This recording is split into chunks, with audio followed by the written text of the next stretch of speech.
இந்த சேலஞ்ச் பேர் முடிஞ்சா கீழே இறங்கு. வாங்க எந்த வண்டி இறங்குதுன்னு பார்ப்போம். ஃபர்ஸ்ட் வண்டியா கோப்ரா பைக் எடுத்திருக்கேன். இது யார் எடுக்க சொல்லியிருக்கான்னு பார்த்தீங்கன்னா கிங்ஸ்லி கிங் தான் எடுக்க சொல்லியிருக்காங்க. எடுத்தாச்சு கோப்ரா பைக். இது எவ்வளோ தூரம் குதிக்குதுன்னு சொல்லிட்டு பார்க்கலாம்.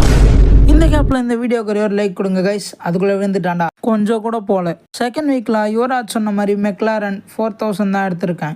எனக்கு தெரிஞ்சு இந்த வண்டி ஃபுல்லாக கீழே இறங்கிட்டோன்னு நினைக்கிறேன். ஏன்னா அது ஒரு ஹோப்பை வேஸ்ட் பண்ணாது தான் இந்த மெக்லாரன்.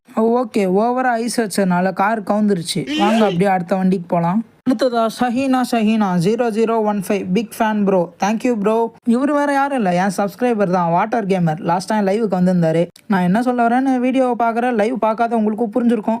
வாவ், கண்ணு வச்சிட்டேன், கீழே வந்துச்சு. ஃபைனல்ஸ்க்கு வந்தாச்சு. ஃபைனலாக நம்ம புகாட்டி எடுத்திருக்கோம், ரேஷ்மா கேண்டி சொன்ன மாதிரி. அடுத்ததான் நம்ம லாம்போகினி எடுக்கலாம். அவங்க திஸ் ஆர் தட்னு சொல்லியிருக்காங்க. இருந்தாலும் நம்ம ரெண்டத்தையுமே பண்ணலாம். இன்னும் நிறைய கமெண்ட் வேறு இருக்குது கைஸ். நீங்கள் கொடுத்த எல்லா கமெண்ட்டுமே வச்சுருக்கேன். ஸோ ஒவ்வொன்றா நம்ம போட்டுடலாம்.